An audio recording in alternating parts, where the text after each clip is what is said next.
Hello, everyone. I'm Jim Garrison. In the spirit of the trees, in the spirit of all of living nature, I want to welcome you to this session of Humanity Rising. As we spend the week looking at the critical challenges to democracy in the United States, the bottom line is that there is an attempted coup in motion here in this country. And we at Humanity Rising over the last many months and will continue through November are highlighting some of the critical issue areas and the individuals that are at the front lines of preserving democracy as we know it. We'll dive into the program in a moment, but before we do, let's just take a minute and center ourselves in our bodies. Close your eyes if you can, and focus your attention on your heart. For the next minute, just breathe into your heart and feel solidarity with people defending democracy everywhere.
Thank you, everyone.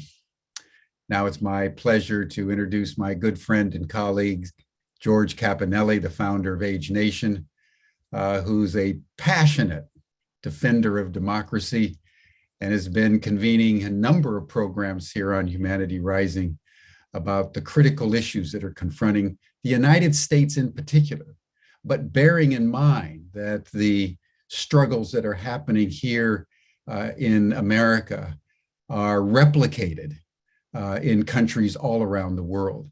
Democracy is under assault. We should all understand that in the face of rising authoritarianism. So these issues are critical for us both to understand and to take action around. So George, welcome to Humanity Rising once again, and I turn the program over to you. Thanks, Jim, as always. Hello, everyone. Today is the second day in this week of the Democracy Dialogues. The topic is the state of the states, and we're really privileged to have Jenna Griswold, who's the 39th Secretary of State from Colorado. She also happens to be the youngest Secretary of State in the United States, and she's the chair of the Democratic Secretary of State Association. We're also joined by Eleanor LeCain, and Eleanor is a former Assistant Secretary of State in Massachusetts. She works on behalf of some of the leading candidates in the United States, and we'll be spending time with both of them. Jenna, if you will turn on your video and audio. There you go. Good morning. Thanks. Thanks for joining us. Glad to have you. We know you have a limited amount of time, so we want to get right to it with you. And we're going to ask you nothing. Oh, and John is with us. John Steiner, our collaborator and colleague on this. Jenna, you're in the trenches every day. And a lot of us who are citizens are just dizzy trying to figure out what the heck is going on. With all of the changes and restrictions and limitations and whatnot. So I'd like to ask you three things. What's really going on in the States? How serious a threat is that to our democracy? And what can we as citizens do about it? Yeah, those are the key questions. George, how much time do you want me to take to answer that? As long as you need. Okay, so what's going on? What can we do? And what was the third question, or the second question? What can we as citizens do to support you and other secretaries of state around the country? So I'm missing a question. What is going on? What can you guys do? How serious a threat is it? Okay, Yes. okay. Well, number one, thank you guys for joining. Thank you for being defenders of democracy. And I think how serious things are is we could lose democracy in 2022. Democracy is on the ballot in 2022. But before we jump in onto the coordinated attack, I think it's worth saying that 2020, the right to vote survived an attempted coup by the President of the United States and a pandemic, right? Democratic secretaries of state stood up. We were there protecting the right to vote. We were there making sure that absentee ballots were being expanded in an unprecedented way. I ended up being the only Democratic Secretary of State from a vote by mail state. Not only did we increase drop boxes by 55% in Colorado, not only did we partner with the tribes and increase tribal voting by about 20%, but we helped any state that wanted our help. And as a nation, we were able to expand vote by mail to over 84% of American voters. So think about what that means in a pandemic pre-vaccine. You know, I think about people like my mom. She lives up in the mountains, drives an hour to work at a hospital. Actually, I think in the town where John and Margo live, and was exclusively taking care of COVID patients on the night shift for the first couple of months of the pandemic. So I think about people like my mom. Would she be able to get up and stand in an 8-hour-long line in Atlanta after working exclusively with COVID patients? The night shift? Probably not, right? I think about people with kids. Can they wait in 8-hour lines? People with underlying health conditions. So I think it's worth noting the miraculous job that election workers did in 2020. We were there. We opened up access. There was record turnout, not only in Colorado. We have the second highest turnout in the nation, record turnout in the middle of a pandemic, but across the nation, record turnout among Democrats and Republicans because we opened up access so Americans could cast their ballots. It also was the most secure election in our nation's history because frankly, Russia cannot hack a piece of paper, and mail ballots, absentee ballots are paper. So you would think on the heels of record turnout among Democrats and Republicans, the country would realize that the major innovations of 2020 were a good thing. But you all know because you're here that is not true. I would say that the risk at this point is beeping, blinking red in the states since the beginning of 2021, which of course began with the insurrection on the United States Capitol. Last year, over 30 bills to suppress the vote were passed in 19 states. They include targeted bills. So for example, in Georgia against Black voters, taking away Sunday voting before Election Day, taking away the civil rights era type of movement, go to church, march to the polls. In Texas, taking away and targeting minority areas. They passed in Florida, Iowa, Montana, Ohio, in states across this nation. We are also seeing, just from the beginning of this year, over 500 bills to suppress the vote already introduced since January 2022 across the nation. We are seeing legislation being passed across the country that subverts elections. So, for example, stripping the Republican Secretary of State of Georgia and the Democratic Secretary of State of Arizona of their executive authority, empowering partisan poll watchers. We are seeing the fake audits. The fake audits are a tool to decrease confidence. We are seeing threats to election workers. Across the nation, 1/6 of election workers have been threatened. 1/3 say they're afraid to do their job. 40% are considering retirement, and Pennsylvania has already lost 30% of its election workers. And by the way, extremists like Steve Bannon are literally recruiting into these offices. And then we are seeing insider threats. But I guess, on the heels of this massive attack on democracy, what makes me optimistic is that we are, not stopping everything, but we're stopping a lot of it, at least here in Colorado and in many states across the nation. And we all really have to lean in. So I'll tell you, in Colorado, we stopped single voter suppression bill in the last 2 years. Every single one we stopped. And then I have bipartisan support on almost everything I do in the legislature, ironically. So we just banned, it's now signed into law, we're prohibiting open carry within 100 feet of ballot processing, voting in a voting center, or dropping off your ballot. That passed. I'm running the nation's first insider threat bill to make it a felony to allow unauthorized access to voting equipment. Bipartisan support. I'm running a bill to protect election workers against doxing and retaliation. Bipartisan support. I'm running a bill so I can get state patrol. Bipartisan support. So we're stopping the bad thing, building those bridges. And to give you a couple more examples, in Colorado, I became the nation's first Secretary of State to prohibit third-party audits, these fake audits coming out of Arizona, after Republican county clerks were getting death threats, because we already have bipartisan audits. I then became the first Secretary of State to address an insider threat when a local county election official, so y'all may have heard of her, Tina Peters, literally working with the MyPillow guy in QAnon, compromised voting equipment, took copies of all the hard drives, stole passwords to the motherboard, and all in an attempt to prove the big lie. And so, we learned about it. I decertified the voting equipment. A judge removed her from oversight of the last election. And then I asked my 2018 Republican opponent to step in. And I think that's worth mentioning, because and he did. There continues to be great Republicans in this fight with us, but we all really need to lean in going into 2022, because frankly, the Republican Party itself, Donald Trump, Steve Bannon, they are targeting Secretary of State seats in every swing state where we have a race. We are seeing someone who is either at the insurrection or a big lie candidate run. And I'm just going to name some of the states, not all of them, because then you would have to see if I can, the song from like 5th grade where you sing all the states in order. I would be singing that song.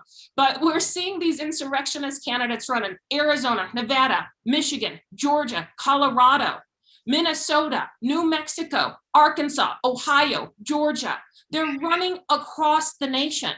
And to put it into perspective, I'm running against that woman who compromised her own voting equipment, who cost her county $1 million, who has over 10 indictments, a grand jury indicted her, who stood on stage with election deniers applauding as they called for me to be hanged. She just won the Republican Assembly to run against me.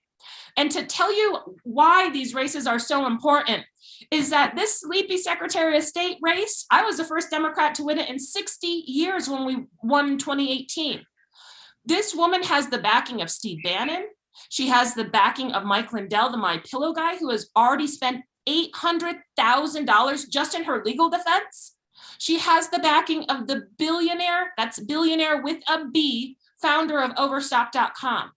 So the stakes are so high. We cannot have election deniers overseeing our elections. That would be like putting arsonists in charge of fire departments across the nation. It's a bad idea. Stakes are so high here in Colorado. We're expecting an unprecedented super PAC. But we are on the right side of history, and we are going to organize. We're going to raise our budgets, and we're going to get out the vote, because everything we care about, whether it's combating climate change, the cost of healthcare, heck, being able to send your kids to college without going bankrupt at this point, everything we care about, all that forward momentum, we only move forward if we have the right to vote. So the right to vote, the fight for democracy, it is not over. Democracy literally is on the ballot in 2022. And every single one of you, every single American needs to lean in.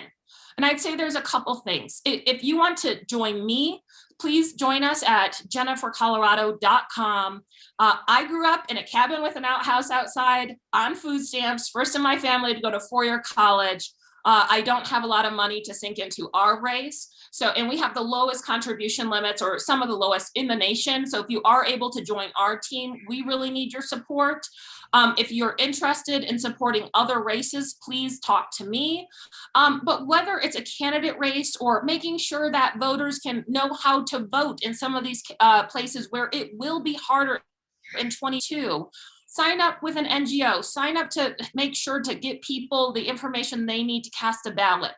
So every single one of us has to lean in 2022, and I know we're going to do it, and I know we're going to get through this. And it will not be the end of the attack on democracy, because Jim is right. We are living in a coup right now, but we have to get through 2022 to continue to fight for the ideals that this nation is founded on. And that's the very simple notion that American voters choose American presidents. That's a very powerful statement, Jen. I really appreciate you laying it right out there. And I think a lot of Americans don't understand how serious this threat is, and that there's an orchestrated attack effort to interfere with the voters, particularly in the swing states. And for those listeners who are not aware, it's the Secretary of State in most states overseeing the elections, and it's a pivotal role. And the fact that your opponent is so bad and could actually win. Now, Tina Peters, you mentioned about her connection with Steve Bannon. She actually announced and launched her campaign on Steve Bannon's podcast, for heaven's sake. She's getting a lot of money. And like you mentioned, you're the first Democrat Secretary of State in Colorado in 60 years. So this woman could actually win. So if we could focus on your race for a minute and just explain Tina Peters, like how bad she is, how she did attempt as a clerk in one of the counties in Colorado. She attempted to interfere with the last election. She's under criminal investigation for like how bad this candidate is on the Republican side, and how likely she could win, and why we all should be supporting you. And this, to me, you are a number one race nationally that all Americans should be getting behind, sending money, supporting you, calling all our friends in Colorado, say vote for Jenna Griswold. But talk a little bit more about Tina Peters and how dangerous she is and how she might win.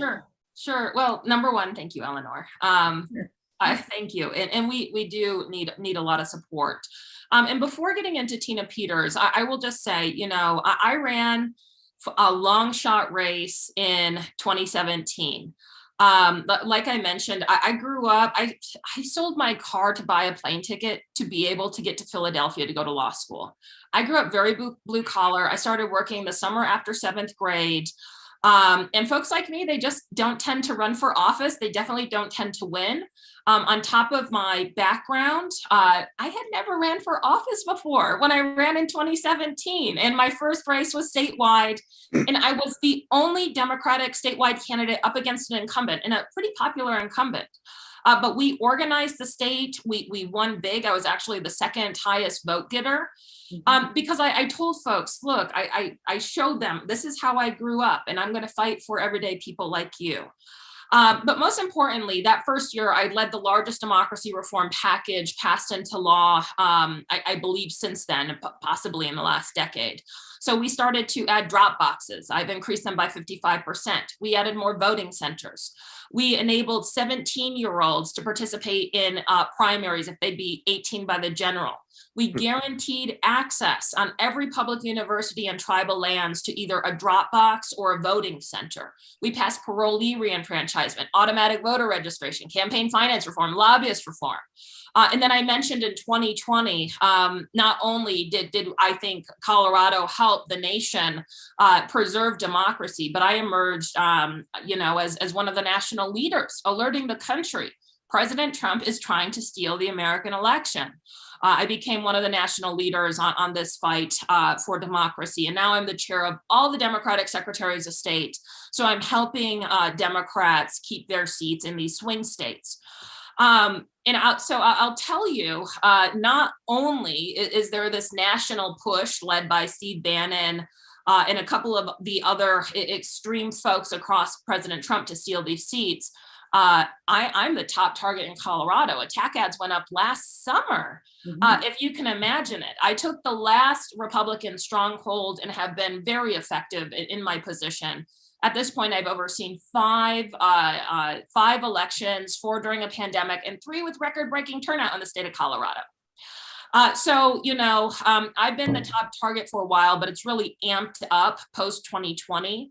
And with Tina Peters running, that's exactly right. I think across the nation and even here in Colorado, people think, well, Colorado's blue. But I just remind folks, well, Eisenhower was president a really long time ago, and that's the last time before me we won this seat, and we won this seat in 2018. It was a good year. We are facing a tougher year for Democrats, and we are facing unprecedented desire on the right to take these seats. And to be very clear, they are trying to take these seats because of that ongoing coup. So we did see in 2020 a failed coup on the United States. More information comes out every single week. We know that there were 10 states where Rudy Giuliani was trying to push fake electors. We know that President Trump was talking to DHS about seizing voting equipment. Heck, we know that Mike Pence refused to leave the Capitol at Secret Service's orders. So a lot more is going to be coming out. And if you think about what is happening now, it's easy to think about it in 3 buckets. Number 1, suppress the right to vote so certain people don't get to vote. So maybe you don't even need a coup. You steal it legally. Number 2, destabilize election administration. Not only we have a county where election workers are working behind bulletproof glass, right? I receive 15 to 25 death threats every single week.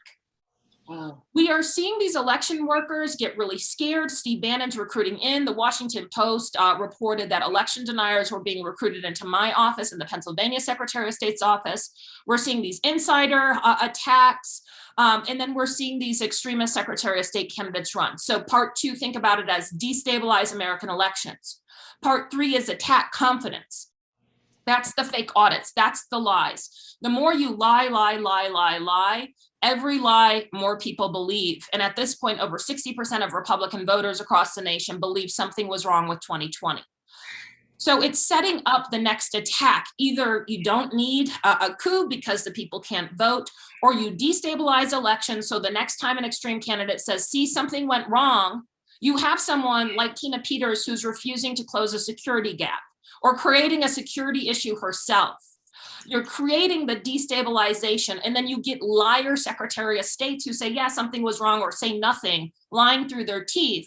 And then the next time there's a January 6th, you have much more American public support to do it. Everything is on the line. And Democratic Secretaries of State, to be very clear, don't do this work to help Democrats. We do this work so American voters get to choose. Candidates should win with their messaging, not by trying to tilt elections in their favor. For this Tina Peters, she is a danger to Colorado elections. She is a danger to American democracy. The Washington Post editorial board just did a piece on her, I think last Thursday or Friday, laying it out. But can you imagine someone who, she didn't just breach security protocols. They compromised their own voting equipment. Can you imagine someone elected to with that trust to oversee our county and our state and our nation's elections, breaking her equipment to try to prove conspiracy, suddenly is at the head of all of our elections in Colorado. We can expect lies. We could expect potential security breaches. It's a really bad situation. And you're completely correct, Eleanor. You know, one of the problems that, you know, John and I are very focused on is campaign finance reform.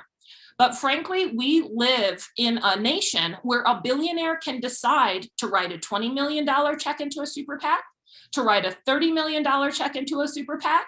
Like, how high of check are they going to write to get her across the finish line? Because she is the darling of the far right.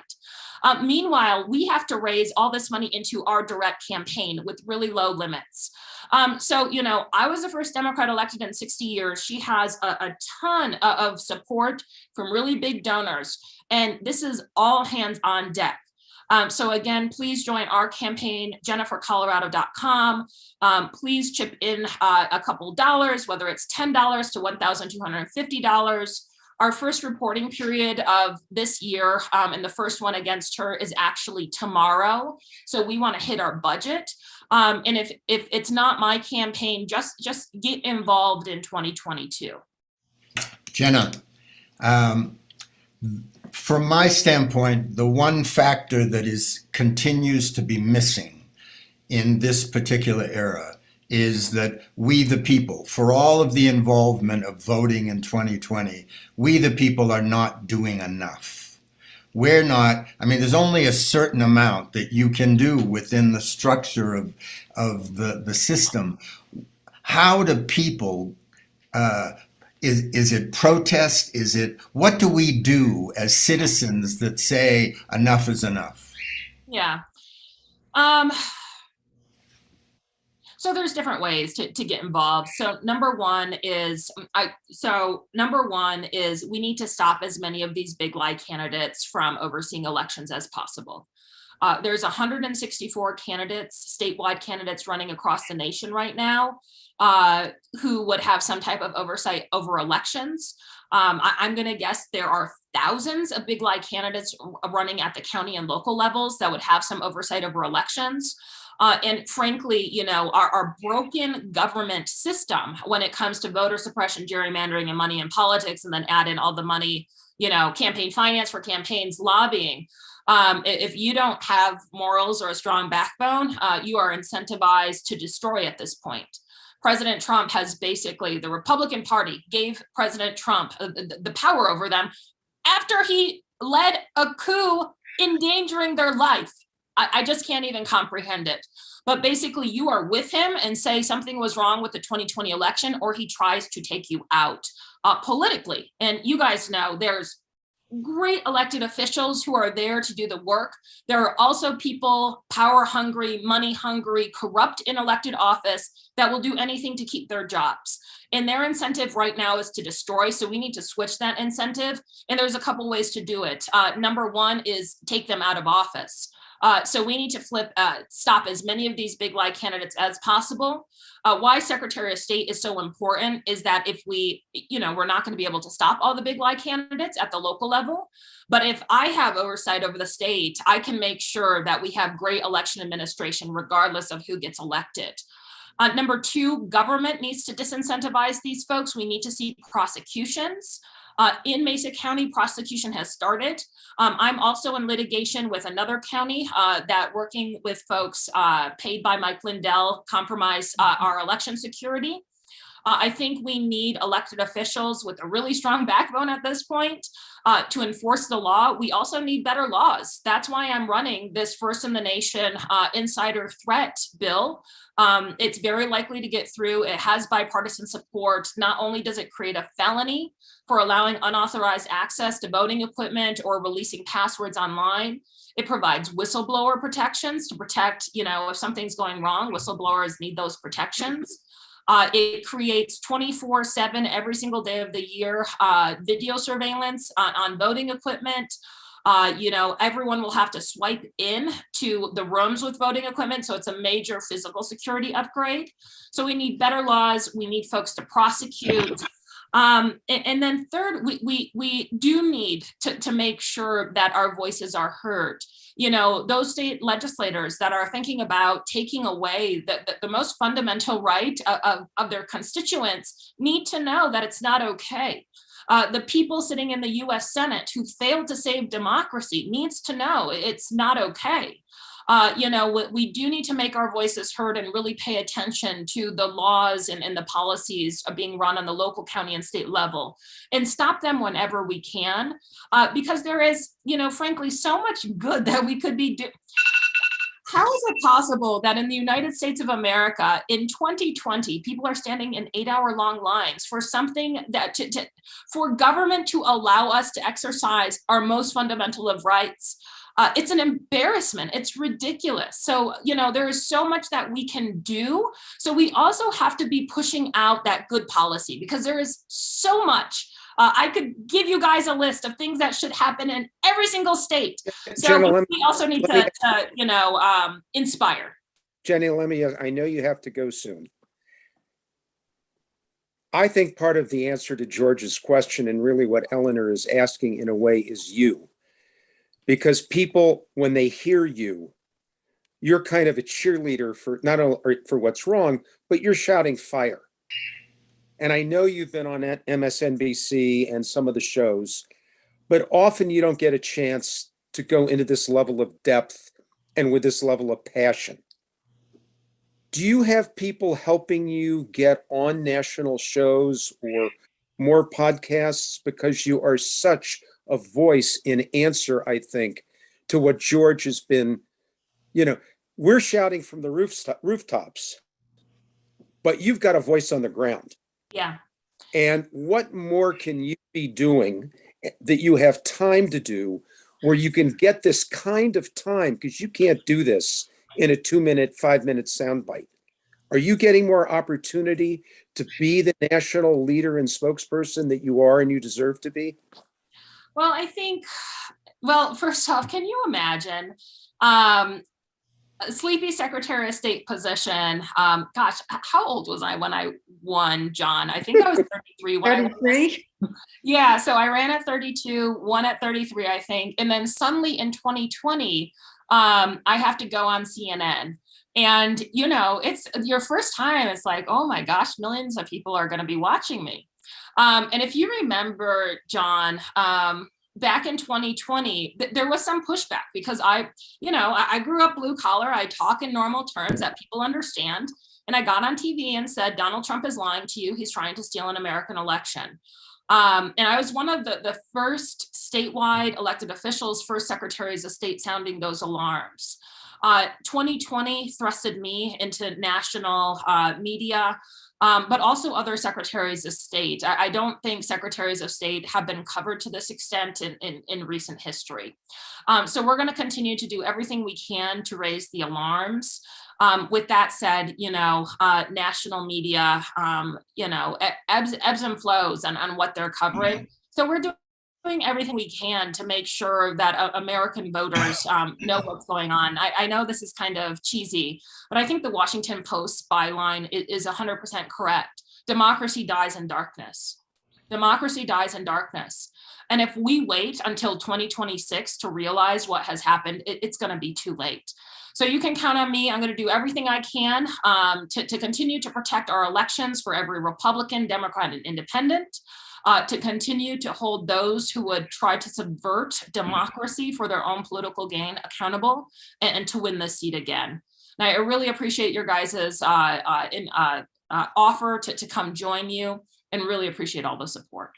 Jenna, we're gonna send you this footage. Please use it. Yeah. Perfect. And you know, keep it simple for the voter. Everyone can vote and everyone can donate to Democratic secretaries of state. I'm organizing the Yale alumni nationwide, and our one thing we're focusing on is donating to Democratic secretaries of state. So we wish you good luck in everything you're doing. May we be wind under your wings.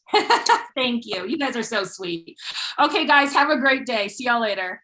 Bye, Jenna. So, wow. Jim, come back on, would you? Let's have a George, quality. What? we may have found somebody, you too, Eleanor, who's as passionate or even more so than you are. She's terrific. She's terrific. So, Eleanor,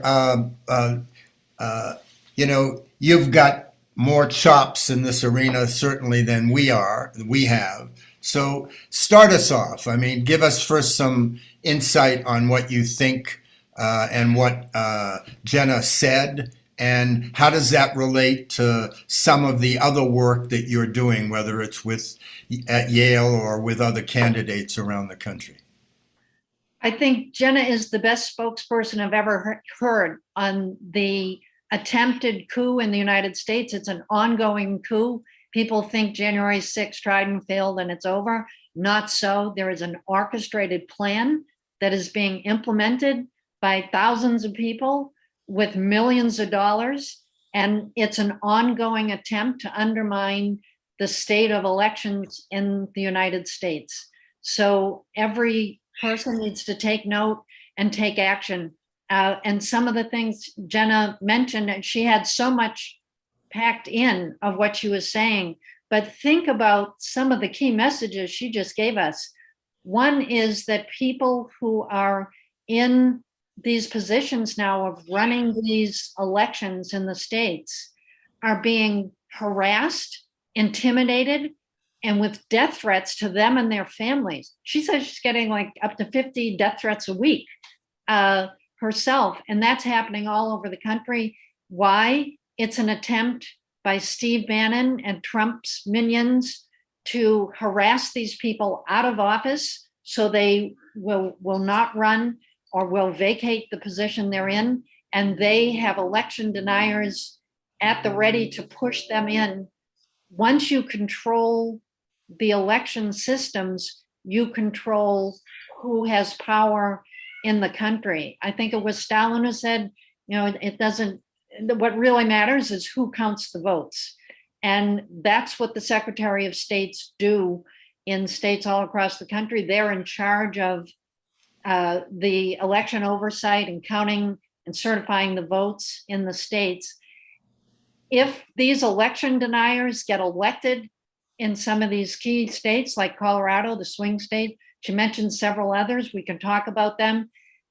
If the election deniers get a hold of the Secretary of State positions, it's like a one-stop shop that they can manipulate and control the election results. No matter what we the people say, no matter what the voters vote, the Secretary of State has enormous power over saying who has won and who gets certified as the victor. So we all need to be aware, vigilant, speak out, and act to make sure that the people who are in these election oversight positions from Secretary of State on down are honest people. And I will say a lot of Republicans have been honest.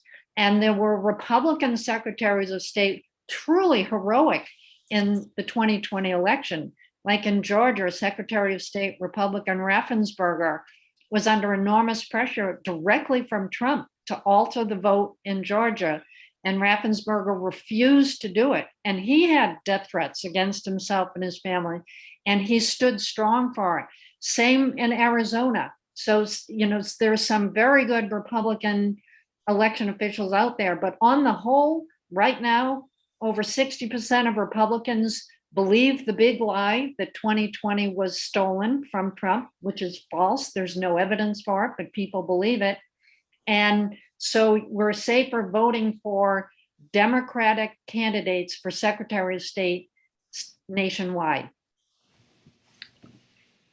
I keep, no matter where we go in this topic of democracy and saving it, one of the things that keeps occurring again and again is what you just said, Eleanor, and that is that a percentage, and I know the percentage varies depending on the poll of Republicans who believe the big lie.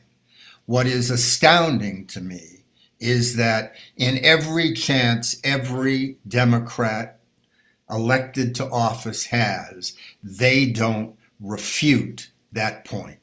I don't understand why the DNC isn't running ads that refute that point, or donors, large donors, aren't buying newspaper ads that refute that. We are just letting the big lie stand and hoping that the House Select Committee is going to have some kind of an impact.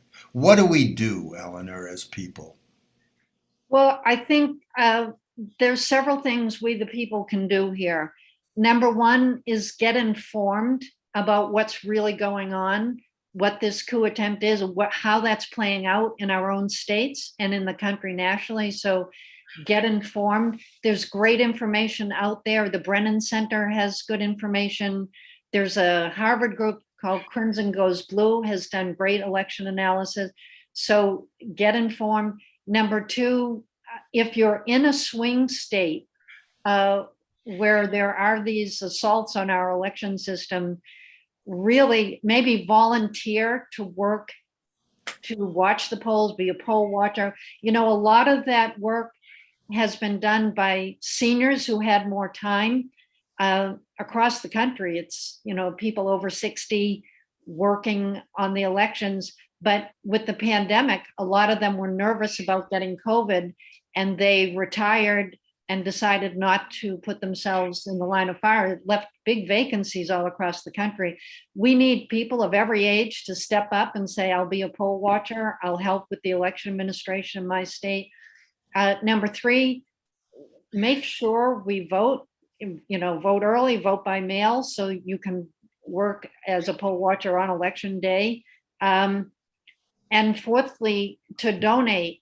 As Jenna mentioned, there are millions of dollars pouring into these election deniers to try and disrupt our whole election system.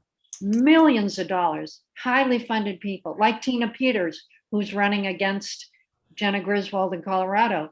And we need a lot of money to counter that so we can get Jenna out there, get these other Secretary of State candidates out there and tell the truth about what's happening in this election. Hey, Eleanor, quick question, just a follow-up.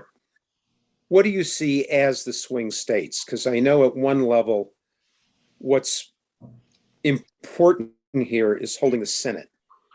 And often these critical Senate races are seen as swing state races. But how do you frame swing states, both in terms of national issues with the Congress, but also at the state level? What are the most important ones that our viewers should know about and pay attention to where they live? In my view, there's 5 key swing states that have races for Secretary of State where there is an election denier with a lot of money behind them trying to take over our election system. So the first is Colorado, and Jenna Griswold is so awesome. She's really the best, I think, Secretary of State in the country. I'm not surprised her peers elected her to be the chair of the Democratic Association of Secretaries of State. So Colorado, Arizona is another one, Georgia, Michigan, and Nevada. I would say those are the top 5. And there's real races afoot if you know anybody in those states, or could go if you've got time, a day, a week, a month, 6 months, move to that state and help out that Democratic candidate for Secretary of State in Arizona, Colorado, Georgia, Michigan, and Nevada. I see as the most critical states right now. And there's primaries happening in those states, and it's fascinating kind of what the dynamics are in each of those states. They're very different in some ways, but it's the same dynamic of you have a quality Democratic candidate for Secretary of State versus an election denier trying to take over the system. And I just want to add, Jim, maybe before you are able to chime in here, we had hoped to have, and may on a future program, a man named Cisco Aguilar, who's the Democratic candidate, the only Democratic candidate for the Secretary of State in Nevada. And he'd hoped to be with us today, and at the last moment, he couldn't, but we may have him on in June. Jim, Jenna and Eleanor and George have been singing your tune for a long time. How do you feel about what you've heard so far and what, coming from behind the veil, what you add here? Well, first, I just contributed $100 to Jenna Griswold's campaign. And I would encourage everyone to go into the link in the chat, those of you who are watching us on Zoom, and contribute. This young woman, Eleanor, as you just stated, is a fireball. And we need that level of passion and clarity, and I would say intellectual acuity and honesty, to your point, George, that back to Edmund Burke, the reason why the evil prevails is that the good men do nothing. And I'm thinking here of President Biden.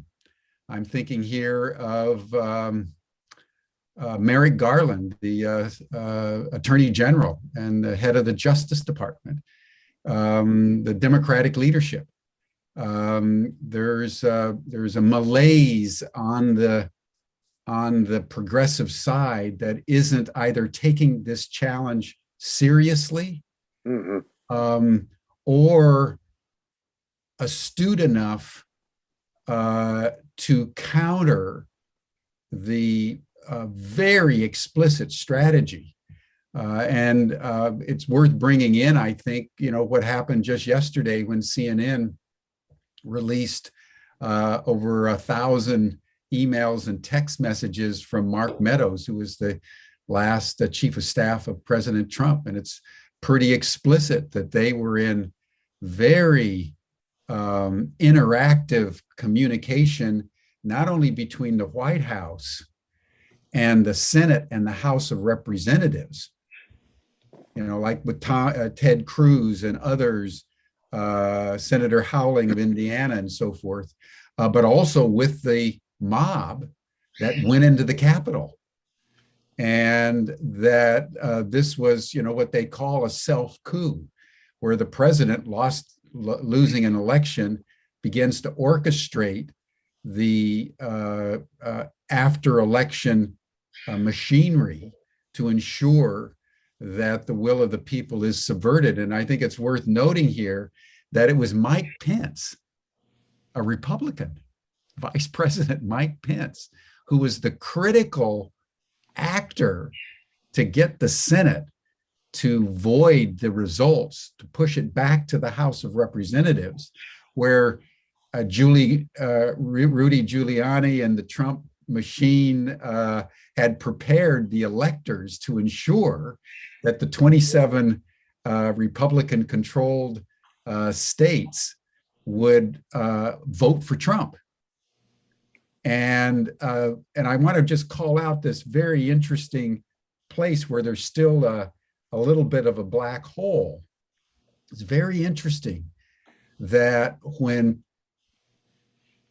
Pence refused to do that, the communication between Trump and the mob was sufficiently tight and well organized that by the time the mob got to the Capitol building, they were looking for Pence to hang him.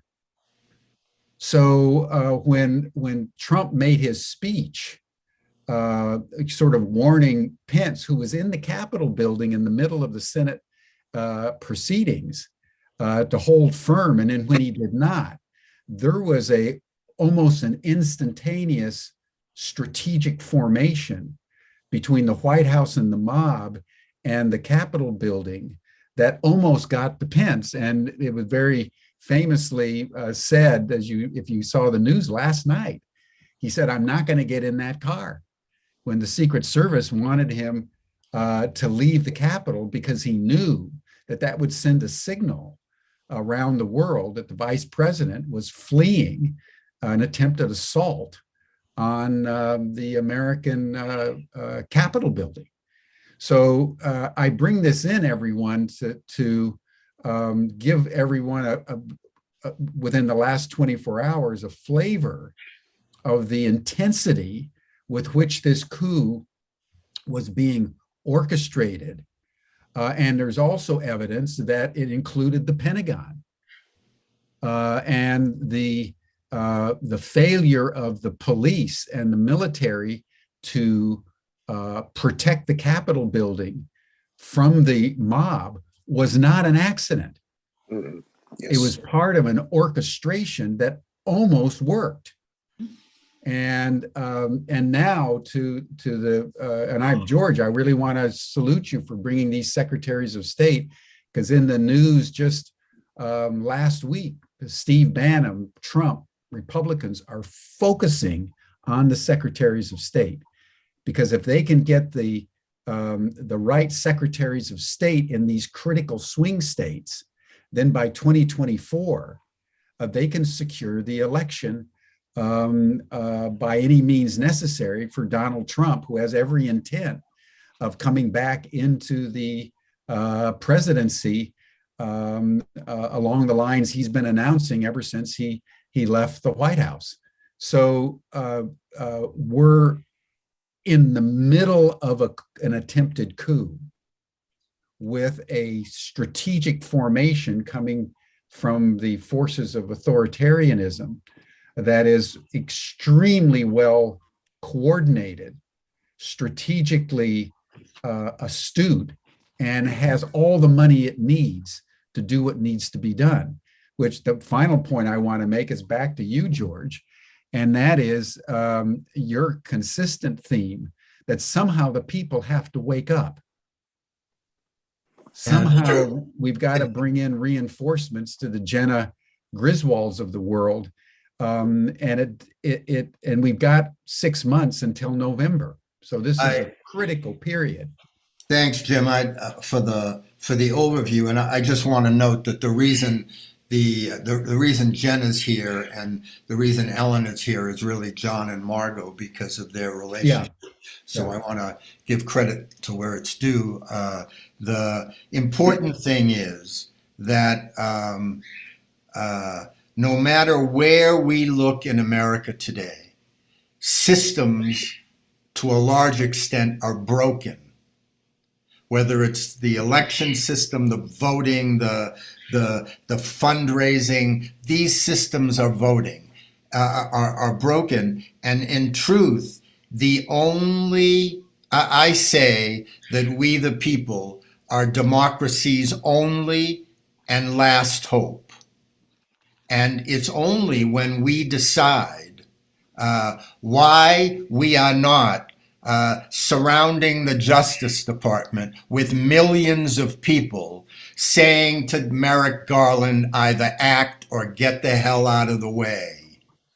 Why we are not bringing America to a stop, because no matter how much money or power the Republicans have, if America is on pause and we the people are speaking, they don't have a choice. And yet still we remain silent. We remain catatonic at some level. And all of the people we have had on the Democracy Dialogue series to date, all of the great people in the previous week, all of the people that are going to be on this week, they are doing the heavy lifting for America. They're doing it with passion. They're doing it with care, just like Jenna demonstrated in the last half hour, just as Eleanor does every day, and John and Margo. These are people that are making a difference, but they can't succeed without us. So I don't know what we need to do to ask Americans, have you given up? If you have, maybe we ought to start a new country someplace else. But if they haven't given up, then they have to start acting. Protests, sit-ins, teach-ins, turning off video that is, or news that is promoted by the other side. It's the same with our good friend Elon Musk, who's going to buy Twitter, and nobody's quite sure what he should do about it. Well, we ought to give a signal to him as well. you screw around and let Trump back on, and every Democrat in America will leave Twitter. And then let's see what your $44 billion has bought you, except an insider's conversation. So, Eleanor, go ahead. Yeah, that's great, George. I'm totally with you. George and Jim, this is great. Thank you. Yeah, we need to take action. You know, you had asked about what's happening and what are the key states. And I just want to mention two more. We've done a great discussion around what's happening in Colorado with Jenna Griswold, who's awesome. There's also, for example, Arizona and Nevada are worth looking at because, again, they illustrate what's happening. In Arizona right now, there is a Democratic Secretary of State who's the incumbent, Katie Hobbs, and Katie Hobbs has decided not to run for re-election. Why? She's been under incredible harassment, death threats. She's really like, you know, it's been very intense in Arizona. There's still efforts to overturn the 2020 election in Arizona. So she has fought to keep election integrity. She is not running for re-election. There are two Republicans running. They want to take over that Secretary of State seat. The two of the Republicans running have tried actively to overturn the 2020 election results. So there's a real danger in Arizona. There are, on the other hand, two good Democratic candidates running. They're the only candidates in the race who have acknowledged that, yes, Biden actually won the 2020 election, as all the evidence suggests. So that's one of the key states to watch out for and to support. That primary is August 2nd, when we get a Democratic candidate. Support the Democrats running there.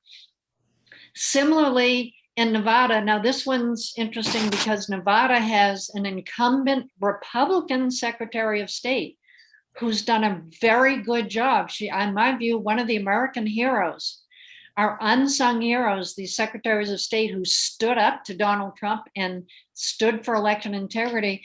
Republican Barbara Sagavsky has decided not to run for re-election. She has been harassed constantly. In fact, she was censured by the Republican Party in Nevada for her holding firm that the 2020 election was honest and not fraudulent. So she is not signing up for another tour of duty. Again, we've got Republican candidates running in Nevada who are election deniers, who want to take control and push it to the Republicans, whoever they may be, 2024, probably Donald Trump, but who else may be, and also all the state races. So, and we have in Nevada an excellent Democratic candidate, Cisco Aguilar, who is a former staffer for Senate Majority Leader Harry Reid. So Arizona and Nevada, two other important swing states where the heat is on. There is a battle in this country for the heart and soul of America. That battle is being fought out on the field of these Secretary of State races.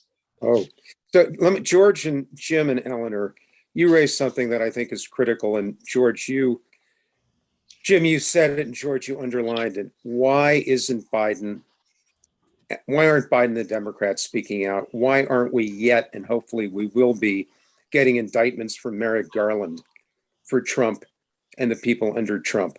What do you see, the three of you as citizens, that we can do to put pressure in a coordinated way on our leaders to do what Jen is talking about today? well, I believe that, and I've noticed how many of the people on our chat today have said things like, isn't there anything called treason anymore? Right. You know? And the truth of the matter is, there is treason if the American public says there is treason. In other words, if we ensure the fact that through protests and emails and phone calls and lack of contributions and sit-ins and work slowdowns and general strikes, if we say we have had enough of this ludicrous conversation, I believe that when Biden falls asleep, or the few moments a day when Merrick Garland actually is awake, whatever it happens to be, that we will start getting attention. But if we don't do that, there's no way to get attention. Biden is. I want to say, I agree with you theoretically. I don't think as individual Americans, that's going to happen. I think it's going to take an existing organization or a handful of leaders to call for exactly what you're calling for. Yes. And it's not us. Sadly, we don't have that kind of power. But Move On does. Indivisible does. People for the American Way. There are hundreds of activist and advocacy organizations that if they would get their heads out of the sand. So how do we work? But what's the influence on them that then needs to go to who can be influenced? Because again, calling out these organizations is right. Who do we know who's online, who know the leaders of these organizations? And Eleanor, you may, and I may, but I think what you're calling for is that we need a coordinated effort among one or two or three of the organizations like this who are willing to do it. And then there can be the next step. But yes. Well, we support them. We support them with donations. If we write to them and say we're going to stop you, because there's a generic conversation, but it's sadly who knows. Yes. Who knows the head of the People for American Way? Can we get back to Ezra Levin? Can we put together a kind of an email or a statement or a press release as Humanity Rising that calls on the leaders of our civic organizations? Because this hadn't occurred to me before, to step up. Because in the Humanity Rising community, Jim, what you've pulled together over this last year and a half or 2 years is remarkable. We don't know what our constituency really is and who we know. So anyway, I want to bring this to as much specificity and as much organizing possibility as possible. Jim, what do you think? Well, I would love to hear from you, Eleanor. You're there in Washington. You've been a Undersecretary of State in Massachusetts. You know Elizabeth Warren. You know the Senate leadership. How would you, personally, how would you explain either the refusal or inability of the Democratic leadership to take seriously what's happening? How do you explain it? Well, I actually think the Democratic leaders are taking this very seriously. And one of my friends in the House, Democrat Representative Jamie Raskin, is involved in the inquiry by the House into the January 6th insurrection. And my concern is they're taking it so seriously, they're really digging down into a lot of the details, solidifying their case. I think part of, and it's taking too long. Here we are 15 months after the January 6th attempted coup in the Capitol, and we still don't have that report out. I think the chat guy was right. This was treason, pure and simple. So I think they're trying to make sure their case is airtight, and I wish they would hurry it up already and get it out there. But I think part of what happened is they did, after January 6th, remember, the House brought the charges of impeachment to the Senate, and it was debated and against Trump, and it failed to impeach him. And there was at that time not much response of people, I think mostly because Trump was on his way out and people thought, what's the point of rallying now to get him out? He's going to be leaving in a couple of weeks anyway. So, but I think there may be a little bit of misreading on that people weren't paying attention or didn't care. I think people care very much, but I wish would get a fire under them to do it. By the way, there are also lawsuits being brought against the sitting members of Congress who supported the January 6th insurrection, who have supported this ongoing coup effort, like Marjorie Taylor Greene, being brought a lawsuit against her on the grounds of treason, basically the 14th Amendment to the Constitution, which was put in saying anybody who supported the insurrection against the United States government would be prohibited from serving in federal office going forward. That was put in on the Civil War to prevent the Southern Confederates from coming back in. It's still on the books. That law is being used against Marjorie Taylor Greene and some of the other members, trying to say you do not have a right to serve in federal office because of your treasonous behavior.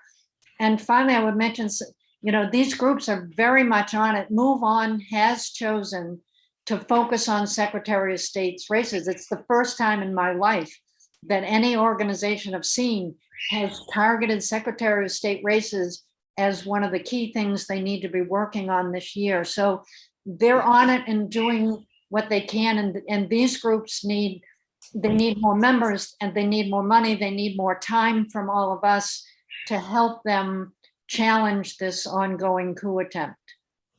How would you explain the silence of Merrick Garland in the Justice Department? Because it's the Justice Department, right? He's the Attorney General. How do you understand the dynamics going on there as an insider? Because you're an insider.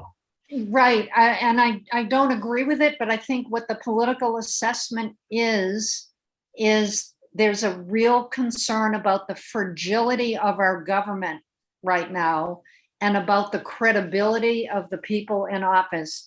To that extent, the Republican assault has been successful in making even Democrats nervous. So they're afraid, I think, of if Merrick Garland comes out with the Department of Justice too strongly against Trump and against this whole coup, that it would spark real hostility. And as one of the other chat people said, remember, a lot of these right-wingers are armed and dangerous. They've got guns.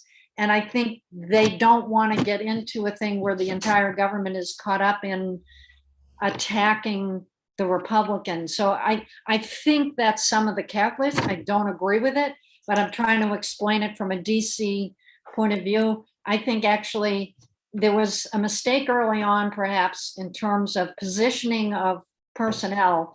I think who should have been Attorney General would have been fabulous right now, and this is now our Vice President, Kamala Harris. Absolutely. Would have been an awesome Attorney General. I think she would have gone at it. She would have had the energy and power. She would be driving this home. But she's now our Vice President. But if we're about in this election, and as you say, Jim, just 6 months away, if the Republicans make gains in the House and Senate and in these Secretary of State races, then we can't get anything done until 2024, the next election, and it could all come to a standstill. So we have to push hard to get done. The other thing to draw our attention to is at the state level, in New York City and New York State, the law enforcement officials there have brought heat to Donald Trump on him, his operations, his lying about his companies, his fraudulent behavior as a business owner, his lying about his money and his assets and bank loans and in taxes. And they're bringing suits against him. And unfortunately, my classmate from Yale, Cyrus Vance Jr., was in New York in a pivotal prosecutor role. Unfortunately, he retired. And the guy who took over the case has said, back off, we're not going to do it. And we lost that punch. But hopefully the Attorney General in New York State will also carry forward on some of these charges of fraud. Eleanor, and all of us, what you say about why Merrick Garland may not be acting the way an attorney general should be acting right now is no doubt true. But it's kind of like being concerned about closing the door to the barn after the horse is already out. If we're going to come to disharmony and real fracture, we might as well do it when the president of the United States is a Democrat and he controls the military in the United States. If to pretend that this armed mob and a thug in Mar-a-Lago is not a danger to the United States is just fraudulent nonsense. So I believe we need to, I mean, Adam Schiff was on one of the shows last night, and he admitted that the reason that the House committee is not issuing new subpoenas and not doing anything is because Merrick Garland isn't acting. So, and they're afraid to send him something more because he will not act. So we're at war, whether people are willing to admit that or not. And everything is on the line. And when everything is on the line, you have to do what they're doing in Ukraine. You have to fight for it. You have to do whatever you need to do to stand up and say, this is ludicrous. I mean, we have treasonous running all over the landscape, and we even give them fair share time on the evening news. It's ludicrous that what's going on. And if you're out there and you may be doing something, but is what you're doing enough? And yes, Move On is doing that, and I applaud them for it, but it's also a sub-game. The real game is, what do we do to take democracy back nationally as a whole people? And Ira was on this program and said, we can't stimulate that. We have to wait for an event to happen. And that's true. I understand when a Me Too or a George Floyd or something occurs, people get excited. But if all of our organizations got together and combined and issued a statement saying we can't even wait 7 months to the election, we have to act now, we would see a different kind of America show up, I would hope.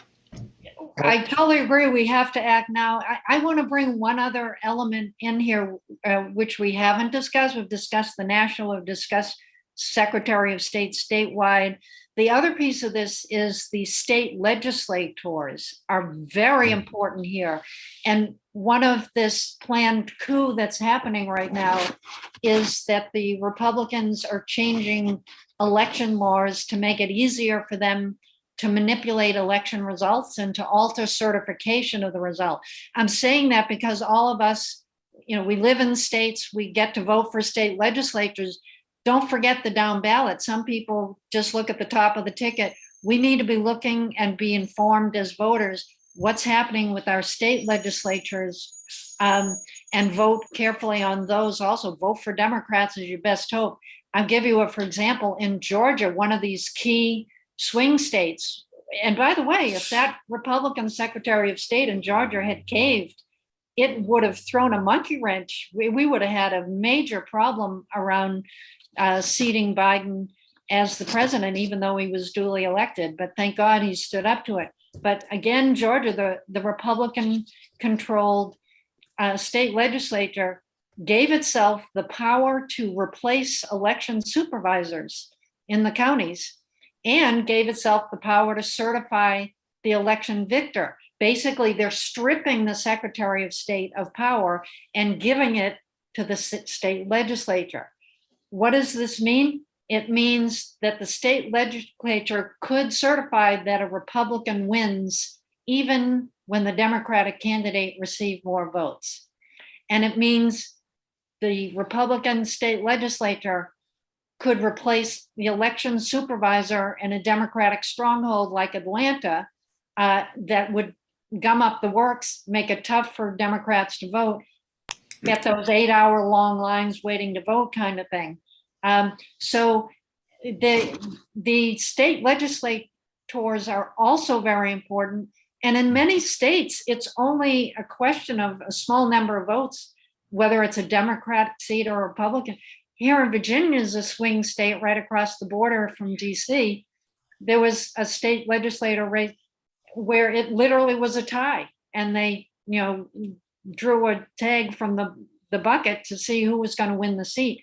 And that one seat determined whether the Democrats or Republicans controlled the House in Virginia. And the Republicans got it when they won the pull from the bucket, and then they won control of the House of Representatives. So every vote counts. Your vote counts. We got to vote. We got to get all our friends to vote. We got to take, this is like our part-time job for all of us. Whatever our day job is, our new part-time job is citizen of the United States. And get educated, vote, get your friends and family to vote, and donate as much as you can to the Secretary of State and Democratic candidates up and down the ballot. And I know Republicans, by the way, who are saying we need to be voting Democratic, and it needs to be bipartisan. The sensible Republicans who are not off in this fantasy land also need to step in and vote Democrat. And some of them are saying so. To save America, we must vote Democrat. And Eleanor, I just want to add something which is balanced to that. Some of you may have followed what went on in Utah last week. Evan McMullin, who was an independent candidate for president in 2016, is a Mormon, got 23% of the vote in Utah, is now running as an independent for Senate from Utah, and bless their souls, against Mike Lee, who's one of our great seditionists and treasonous senators. Bless their souls, and I don't know how close the vote was, the Democrats decided not to field a candidate so as not to split the vote from Evan, who was likely to get more votes than any Democrat. So Evan McMullin actually now has a chance to become senator from Utah, because the Democrats are stepping aside because they realize he's a stronger candidate against Mike Lee than anybody they would vote for, knowing that Democrats never win in Utah.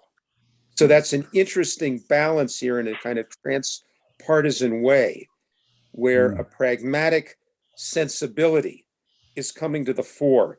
The other thing to know, and I don't have the list to put it in the chat, in Wisconsin, which has an early primary and a last set of races, where our dear friend Stephen Alacara was on yesterday, Democrats won more of the local and state races than Republicans did in Wisconsin.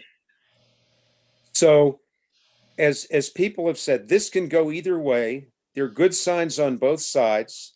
It's not just bad news, but it doesn't absolve any of us, as you say, Eleanor and George, from our meta job being citizens of the United States. And you said something really interesting, Eleanor. You said that no matter what our day job is, our part-time job should be citizens of the United States. And I'm going to reverse that. I'm going to say that if you don't make being a citizen of the United States your full-time job, there is a likelihood that in the next several years you won't have a job.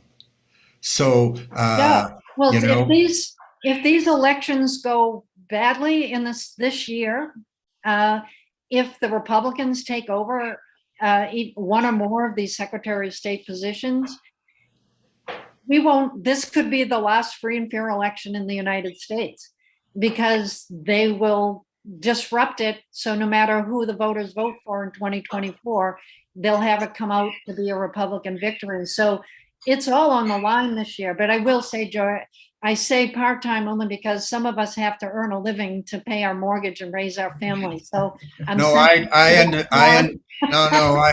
understand that, and I happen to be one of those people. So I'm not suggesting that I'm above all that. The only thing I'm saying is I truly, I wake up in the middle of the night very much aware, as you say, that not only is everything on the line, but everything I've ever dreamed of valued, hoped for, celebrated, contributed to is on the line.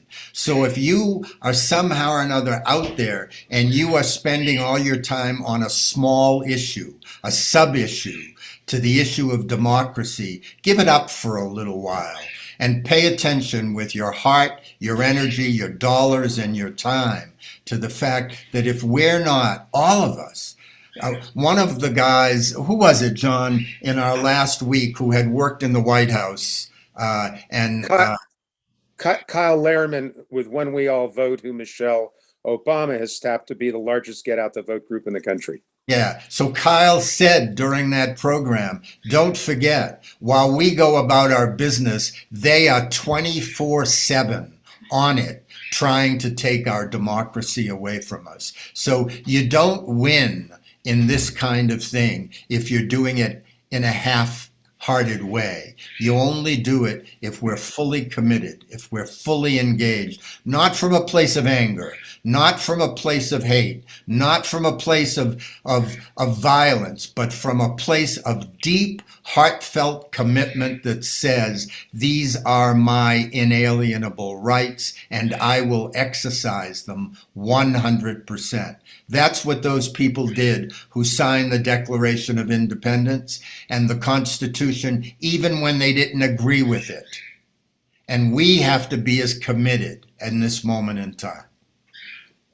I agree with that, Joy. I just have a slight reframe. If it's a both and, if you're concerned about the climate change that's happening and the global warming, you continue working on that, and you must work to preserve our democracy so that who we vote for is who actually takes office. If you're concerned about women's rights, you can keep working on that, and you must work on democracy to make sure that our election system gets into power the people that we're voting for. Whatever issue you care about, you also must be working on democracy and defending the integrity of our election system so the power continues to reside in we the people, and that we get candidates elected into office that represent our views. And without democracy, I mean, just look at what's happening to women's rights with the Supreme Court. So even though we have Democrats in the House and in the Senate, and we have somebody in the White House, it is very likely that the court is going to take women's rights and trash them on a lot of levels. We have to be vigilant on all fronts, and I agree wholeheartedly with you. Absolutely. And I want to underscore something John pointed out. That experience in Utah, it moved me to tears. I mean, it gave me so much hope that the Democrats in Utah could put party aside, put country before party, and put a candidate forward, support Evan McMullin for the US Senate as a Republican, because he would be a far superior US Senator to the guy who's in there right now. Mike Lee is just a total election denier, troublemaker. And that's our best hope of having a competent, honest member of the Senate from Utah. And I think I'm seeing some of that from Republicans around the country. They are putting country above party. That's what Secretary of State Rapsberger did in Georgia. That's what a number of election officials have done around the country. These are our unsung heroes. These are the patriots of our times. And we thank them for having saved us in the 2020 election. And we all now must shoulder that responsibility to take action, vote, donate, get all our friends and family to vote up and down the ballot, vote Democrat in 2022 to save our country. Or if not, the America as we knew it will not exist any longer. I'll say amen to that. And what I also love to say sometimes, Eleanor, is a woman. So I want to give you just a footnote in Utah because it's exactly what you're talking about. Ben McAdams, who is the mayor of Salt Lake County, which is the largest county in Utah, won as a U.S. representative for Congress in 2018. He lost in 2020. It was a tight race then. He lost in a race that wasn't decided for about a month afterwards. It was that close. Ben happened to be an old friend of Evan's, and Ben took the leadership in lobbying his own party to stand aside. And that's the kind of patriot you're talking about. Exactly right. And you might be familiar with the Republican commentator, George Will, who's been published in the New York Times for a decade. I read him when I was in college, which is a few years ago now. George Will came out and said, as an American, I need to be voting Democrat in this election to help save our country. And I encourage all my fellow Republicans to vote Democrat. That's what we need. We need to be putting the country above party. Yes. Thank you, Eleanor. This is a beautiful way to bring this session to a close. What you just said. Thank you for your inspiration and your complete commitment to preserving democracy. It's a wondrous thing. George, you want to tell us a little bit about tomorrow? Yes, if I can catch my breath. This has been a great session, everyone. Great session. So tomorrow, represent us, dismantling root causes of inequity, and ending political corruption, extremism, and gridlock.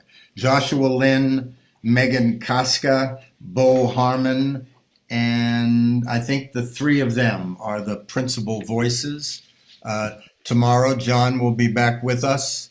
And we just keep stepping every day deeper and deeper into this water and doing everything that we can to bring you voices like Eleanor today and Jenna, who represent hope to America. And we need to listen, though, and we need to act, and we need to support.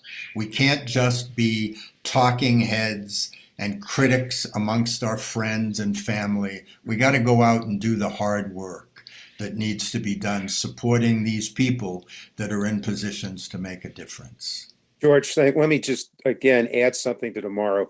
The reason why Represent Us is so important, and Joshua Graham Lynn, who was the co-founder with Josh Silver a decade ago and has taken over recently, is they work at a state level. And their theory of change when they started was it has to happen in the states. They've been particularly interested in corruption. They've ran and won a series of ballot initiatives against corruptions in states like North Dakota. But they also support a lot of the work at the state level that's going on around open primaries, ranked choice voting, extraordinary effort in Florida for felons being able to vote, which is now happening around the country. They have an overview of how important it is at the state, not just to elect representatives, but pass laws like ranked choice voting and open primaries that allow middle of the road representatives who can represent the exhausted majority to get into office. There is no organization like them. They've done a couple of national summits called Unrig the System Summit. They were planning on one actually this month called the American Democracy Summit that's being postponed. They'll talk about it tomorrow. So like Jenna, in their lane, they're the best, as far as I know, that we've got at a state level around how do we change the system. Thanks, John. Thank you, John. Thank you, Eleanor. It's good to see you again. And thank you, George. That'll do it for us for today, everyone. And this is only day 2 of our 5-day program on democracy. So John and Margo, as George said earlier, thank you for bringing in such rich, stellar talent and spokespeople for the democratic cause. It's what it's made my heart warm and optimistic that we have such, and Jenna Griswold is such a star. Jim, thank you. And as you know, Margo's my wife and partner for 37 years. Jim, we go way, way back together, the early 80s, but I get to be in front of the scenes and she's so much behind the scenes and helping make this work. Yes. Love to Margo. Yeah. All right, everyone. that'll do it for us for today. We'll see you tomorrow. See you Same tomorrow. time, same station.